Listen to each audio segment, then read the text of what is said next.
before we start our speech, this will be 10, this will be 11, and this will be 12. I need to emphasize that because, you know, I get very verbose up here. When he goes red right away, I'm going to go red too. Let's start with a story. Louis Wong is trying to get from Miami to Disney. He wants to get from Miami to Disney, but he has to take a bus. So in order to take the bus, he pays the fare, he goes to go take the bus to Disney, and Louis realizes there's a scale. I wonder how much I weigh. He's worried about it. He gets up on the scale, he puts the coin in and says, a little ticket comes out. Your name is Louis Wong. You weigh 140 pounds, and you're going to Disney. Well, he's kind of impressed.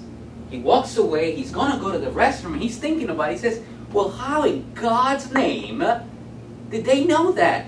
How did that scale know that? So he's done with the bathroom. He says, I need to find out. So he walks over again. He gets up on the scale, but this time he puts a little hat on top, so he looks a little different. He puts up the coin, and it comes out again. It says, your name's still Louis Wong. You still weighed 140 pounds, and you're going to Disney. Well, now he walks away, and he's kind of perturbed. He says, wait a second. Someone's playing a trick on me. There's no way that scale knows all that about me. Ah, but I'm smarter than that. So he goes into the restroom. He puts a mustache. He changes the hat. He gets all ruffled up.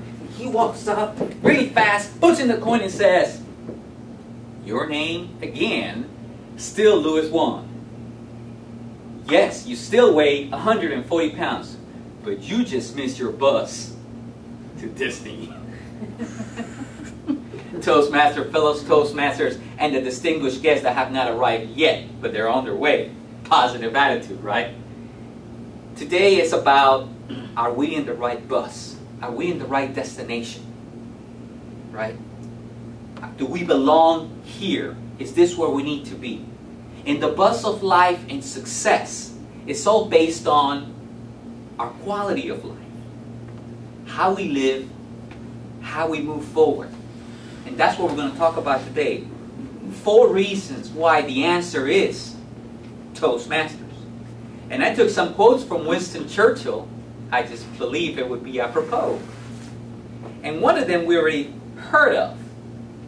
First one is, you got to have courage.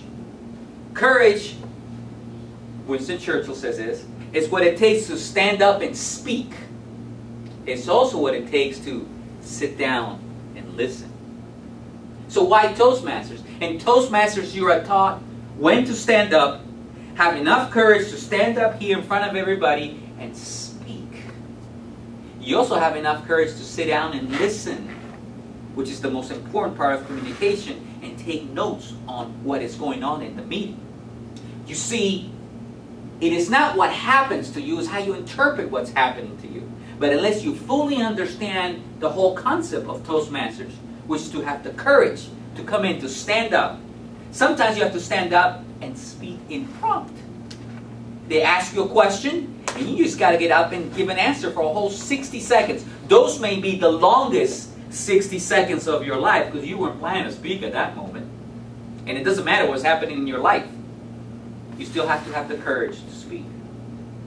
And then you have to have the courage, after you're done speaking, sit down and say, I should have said that better. I shouldn't have said so, right? Sometimes we get stuck and gotta have the courage to get up and speak again. So the first one is, you gotta have courage. You gotta have courage, from Winston Churchill. The second one is, it is from Winston Churchill, is you have to be able to accept criticism, right? Once we're done speaking in Toastmasters, you sit down and someone evaluates you. And they use a sandwich technique. The bread is the positives, and the meat is really the opportunities. Because in Toastmasters, we don't have weaknesses. We have opportunities. Don't let anybody fool you and tell you there's something wrong with you. Ain't nothing wrong with you. It's all here.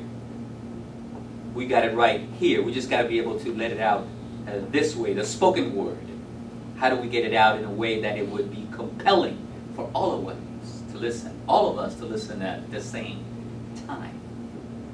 So what did Winston Churchill say about criticism? He says, criticism may not be agreeable, but it's necessary. It calls attention to an unhealthy state